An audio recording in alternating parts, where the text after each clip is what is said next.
स्वामी मधु परमहंस जी, जिनका अद्भुत नाम लेते ही मन मधुबन बन जाता है, जिनकी वाणी सुनते ही हृदय पुलकित हो उठता है, ध्यान लगते ही आत्मा आलोकित हो परमात्मा के दर्शन करने लगती है। ऐसे श्री सतगुरु की महिमा का वर्णन कहाँ तक करें जो अनंत हैं। धरती मंडल में कणी कण है, इसलिए वहाँ भी बरसात का पानी 200-300 मीटर धरती से ऊपर रहता है, उसके बाद शुद्ध है। जैसे इस क्षितिज पर पहुँचा वो दूषित हो गया, उसमें वायु के कण मिलेंगे, उस कणों में गंदगी भी है, उस कणों में लाशें भी हैं, उस कणों में विष्ठा के अंश भी हैं कि नहीं है? इसलिए वो ये पानी नहीं पीता है। तो क्या चीज़ है, वो बहुत ऊंचाई से ही पीऊँ पीऊँ पुकारता है। जब वो पानी गिरता है इतना तेज है कि वो ऐसे करके पानी को वहीं से डायरेक्ट मुंह में ले लेता है। वो ये दूषित पानी नहीं पी रहा है, दूषित पानी नहीं पी रहा है वो। इसी तरह अनल पक्ष इस वायुमंडल में नहीं आता है, ये दूषित है, इसमें धूल कण है, वो बहुत ऊपर रहता है, धरती पे आते ही मर जाएगा।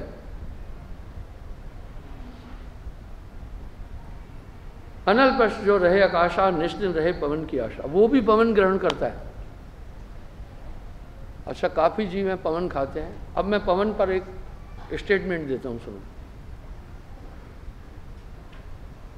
आदमी भोजन नहीं खाए पानी पर जिंदा रह सकता है, ठीक है? क्योंकि पानी में सब तत्व है, इसलिए वेद में भी आया है जल में सभी तत्व है। और अगर जल है क्या, दो गैसों का मिश्रण है। इंसान पर ये दुनिया के लोग नहीं समझेंगे, ये दुनिया के लोग जल्दी नहीं समझेंगे। इंसान श्वास यानी वायु से भी जिंदा रह सकता है, सिर्फ वायु ले।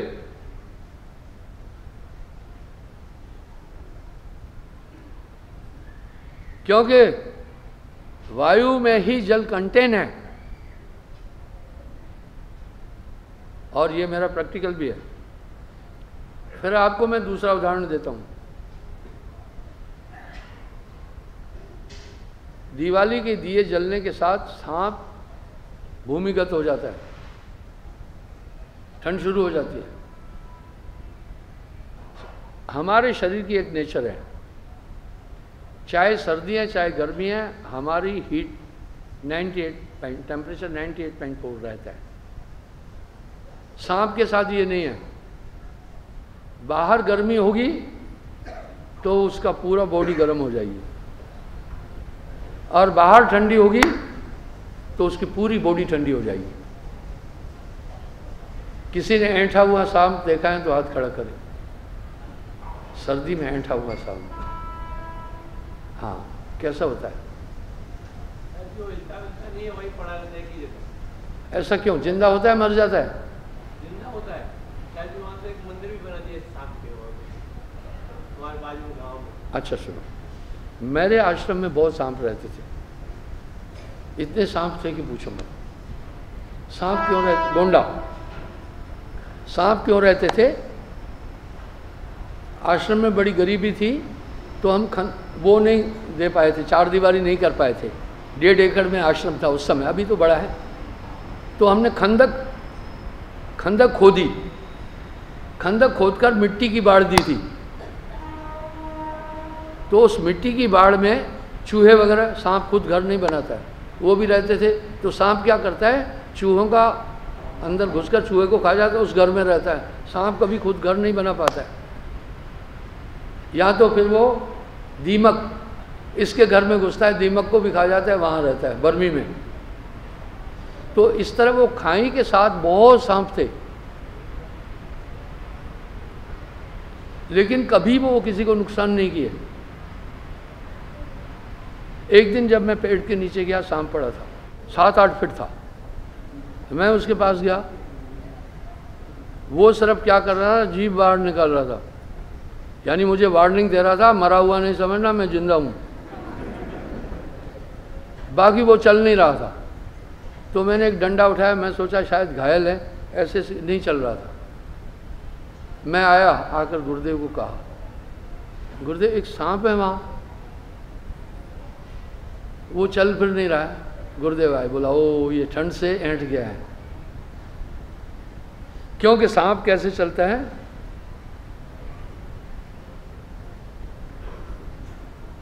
वक्रावत यूं चलता है, इसलिए ब्लड जमने के कारण से वो शरीर को मूवमेंट नहीं दे पाता। ये है ऐंठा हुआ सांप, जिंदा होगा। इसलिए वो क्या करता है, सर्दियां शुरू होने से पहले अपनी सेफ्टी के लिए बिल में घुस जाता है, अंडरग्राउंड होता है। फिर कब निकलता है, नाग पंचमी को। कब निकलता है, क्लाइमेट ठीक हो जाता है। सुनो, अब वो खाता क्या है, कार्तिक में अंडरग्राउंड हो जाता है। कार्तिक, अगहन, पूस, माघ, माघ खत्म होते ही जैसे फागुन की पंचमी आती है, वो बाहर आता है। 4 महीने क्या खाया, पवन, ठीक है। जब भी सांप ने फन उठाया, समझना हमले के लिए तैयार है। और वो अपने पूरे बॉडी को ऐसे पहले गोलाकार में इकट्ठा करता, ताकि मेरे किसी शरीर पर हमला नहीं हो। जैसे बॉक्सर ना बॉक्स खेलता है तो अपने पूरे टारगेट को छिपाता है, इस तरह सांप जैसे फन उठाया, समझना he is ready for attack. तो वो 4 महीने ऐसे जिंदा रहा, क्योंकि ये धरती भी गैसेज है, कहते नहीं सूर्य का अंश है, ये भी गैसेज है।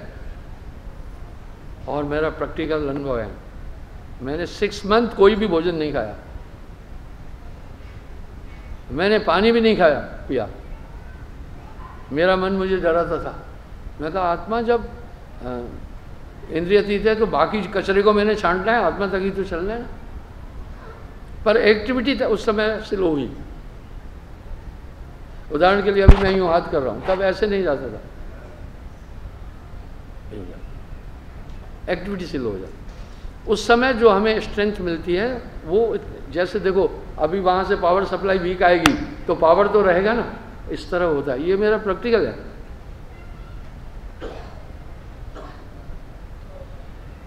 तो वो भी अनल बख्श भी इसी तरह वहाँ जिंदा रहता है। साहेब प्रमाण दे रहे हैं, अनल बख्श जो रहे आकाशा, निष्दिन रहे पवन की आशा। निष्दिन रहे पवन की आशा, दृष्टि भाव तिन रत विधि ठानी। आओ, क्या बोलते हैं, वो पवन खाता है और मैथुन क्रिया किससे करता है, दृष्टि से, मादा के साथ, दृष्टि से। इसलिए there are 8 kind of the sex. वो दृष्टि से, बड़े अजीब अजीब जीव हैं दुनिया में। वो विजुअल सेक्स करता है, दृष्टि भाव से रति विधि ठानी, रति सेक्स को कहते, वो मादा के साथ दृष्टि से। अब ये मोरनी कैसे कंसीव करती है, किसी को पता है? अब आओ मैं बताता हूँ। मैं जो भी चीज़ आपको बताऊंगा 100% सही होगा, प्रैक्टिकल। मेरा एक कमरा था गोंडा में ही, वहाँ जंगल है चारों तरफ, उसमें एक जाली लगी थी। वो जाली से मैं बाहर देख सकता था, लेकिन बाहर वाला अंदर नहीं देख सकता। मोर नाचने से पहले क्या करता है, एक साउंड निकालता है, यानी मोरनियों को कहता है जो कंसीव करना है आ जाओ, ठीक है। इस तरह गाय कंसीव करती है, वो भी एक आवाज़ निकालती है, इससे बैल जान जाता है कि ये अभी प्रसव में है। अब मैं लेटा था, मोर ने 2-3 आवाज़ ऐसे निकाली, मैं चौंक गया।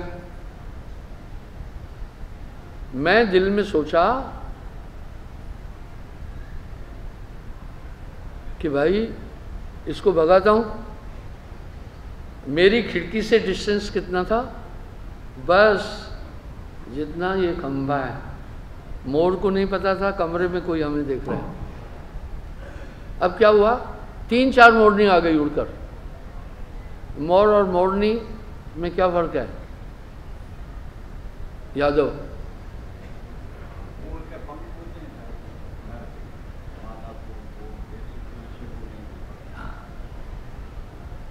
सुनो, अब उसने ये आवाज क्यों निकाली वो सुनना। मैं बाल की खाल नहीं निकालता हूं, मैं खाल की खाल निकालता हूं।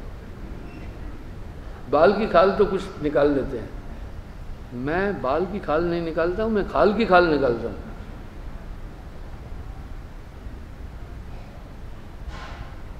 अब मेरी जिज्ञासा बढ़ी, ये मोरनियां क्यों आ गई एकदम 4-5, एक उधर से आई, इतनी जोर से उसने साउंड निकाली थी। देखना, विजुअल सेक्स बताता हूं आपको। सेक्स मैथुन है, अष्टप्रकरण है, ये सेक्स 8 तरह का है।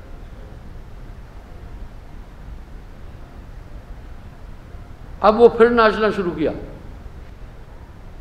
अब नाचना क्यों शुरू किया? उसको इसके लिए मोरनियों की प्रेजेंस चाहिए,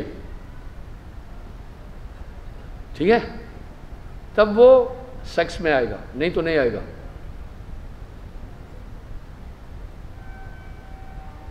इसलिए 8 तरह के मैथुन में चितवनो पहला सेक्स है, देखना। इसलिए आदमी कंसंट्रेट होता है इनकी तरफ, ये एक सेक्स है। लेकिन एक अध्यात्मवादी इनके अवयवों की तरफ नजर ही नहीं रखता है, वो सन्यासी है, वो बचता है इससे। 8 प्रकार के मैथुन से बचता है वो। मैथुन 8 प्रकार वो त्यागे, सन्यासी को 8 प्रकार का मैथुन नहीं करना। पहला है चितवनो, नारी के अवयवों की तरफ कंसंट्रेट होकर देखना। आप देख रहे हैं सब यही तो कर रहे हैं। दूसरा है अध्ययनो, ऐसी किताबें पढ़ना, वो सेक्स है, आदमी वार्म अप हुआ। तीसरा है श्रोणतो, सुनना। चौथा है बकंतो, बोलना, ऐसी सेक्सुअल बातें आपस में बैठकर, ये भी सेक्स है। 5वां है चिंतनो, सेक्सुअल थिंग्स का चिंतन करते रहना, वार्मिंग हो, आप वार्म अप हो जाएंगे। बीर्ज अपने पैंट से, चलो बीर्ज को तो पता नहीं है, वो तो इन्हीं चीजों पर डिपेंड है ना। 6ठा है सुपर शो, देखते नहीं कुछ सड़क छाप मजनू जूते भी खाते रहते, कहीं यूं करते, कहीं चूटी काटते हैं, कहीं इधर दबाते, ये सेक्स है। 7वां अभी बताऊंगा, बोल रहा हूं। 8वां मैथुनो, अंत में है मैथुन करने की क्रिया। आप ये मत सोचना कि पुरुष का ही सिर्फ बीज अपने पैंट से चलता है, नारी का रज भी मूवमेंट देता है, ठीक है, इक्वल बात है। प्रथम चितवनो, दूसरा अध्ययनो, तीसरा श्रोणतो, चौथा बकंतो, बोलना, 5वां सुपृष्टो, 6ठा अध्ययनो, नहीं बोला अध्ययनो, 7वां सुपरशो बोल दिया यार, 8वां मैथुनो है। ये मैथुन 8 प्रकार का, विकार भी 8 प्रकार के। चलो बाद में ध्यान आएगा तो बता दूंगा, क्योंकि गिनने में लिख लूंगा तो याद आ जाएगा। इसलिए एक सन्यासी इन 8 प्रकार के मैथुन से बचता है, वो अपने को साधता है। अष्टांग योग में भी ये चीजें आती है, वो नहीं देखता है नारी के अवयवों की तरफ, इवन उसके वस्त्रों को भी नहीं देखना है, सूख रहे हुए कहीं नहीं देखना है, उससे भी सेक्सुअल थिंग आ गई। देखा कितना बारीक, इस पर 42 ग्रंथ लिखे हैं हमारे ऋषि मुनियों ने। तो वो मोरनियों का होना जरूरी है। फिर जो उसका यूं है, नाचना नहीं है, वो बीड्स को पैंट से ले आना, उसका बीड्स आई से निकलता है, ठीक है। इस तरह जो ये क्रिया है ना, ये उसका सेक्स है। लोग कहते हैं जब पैरों को देखता है तो रो पड़ता है, हमारे किंवदंतियाँ झूठे लोगों द्वारा बनाई हुई हैं। ऐसा नहीं है, उसका मैथुन क्रिया यही है। जैसे उसका आंसू गिरता है, शर्त ही है कि रास्ते में ही पकड़ लेना है, नीचे नहीं गिरने देना है। इसलिए मोर को बड़ा शुद्ध माना, क्योंकि वो अप्रत्यक्ष सहवास संभोग कर रहा है, प्रत्यक्ष नहीं, फिजिकल नहीं कर रहा है। ठीक है ना। इस तरह चितवनो एक सेक्स है, वो फिजिकल नहीं है लेकिन दृष्टि से, और चिंतनो भी है। तो वो क्या करता है, अनल पक्ष दृष्टि से मादा को प्रेग्नेंट कर देता है, उसमें बाकी सिस्टम नहीं है। कमाल है ना। दृष्टि से साहब क्या कह रहे हैं, रति, वाह, दृष्टि भाव तिन रत विधि ठानी। दृष्टि यानी आंख, आंख के भाव से। रति कहते हैं सेक्स को, विधि यानी तरीका, ठाना यानी किया। यह विधि गर्भ रहे थे जानी, फीमेल में वो प्रेग्नेंट हो जाती है मादा। अंड प्रकाश कीन पुनतैमा निराधार आलम्ब न जामा, शून्य में ही अंडा दे देती है। क्या कमाल है। वो जमीन पर आ ही नहीं सकता, सोता भी वही है हवा में, खाता भी हवा है, रहता भी वहां है। क्या गजब का पक्षी है। अंड प्रकाश कीन पुनतैमा निराधार आलम्ब है जहमा, निराधार में गिरने लगता है बहुत हाइट पर।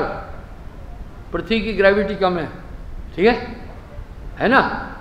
पृथ्वी की कक्षा से तो जाकर आप हवा में भी घूम सकते हो। मैंने अभी न्यूज़ में देखा, आर्मस्ट्रांग और बोल्ट, कैरन बोल्ट, दोनों, पता है अंतरिक्ष यात्रियों को ट्रेनिंग कैसे मिलती है, कोई बता सकता है? एक ऐसा ट्यूब बनाते हैं बहुत बड़ा, जिसका एटमॉस्फेयर अंतरिक्ष जैसा है, उसमें ग्रेविटी नहीं होती है।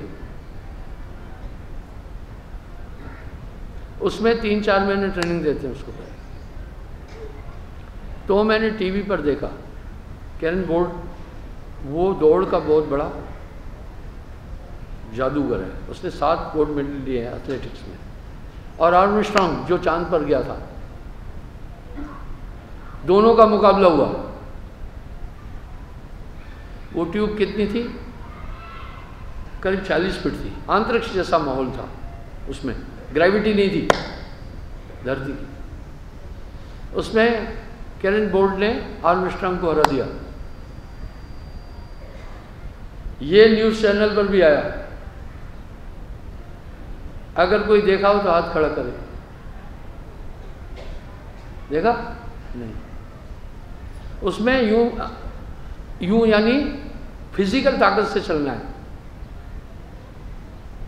इसलिए अंतरिक्ष में जो सैर करता है ना, अपने अंतरिक्ष यान से भी निकलकर, वो जैसे पानी में तैरते हैं ना, इस तरह चलता है। वो अनल पक्ष भी ऐसे ही है। अब वो अंडा जो गिरता है स्लो आता है,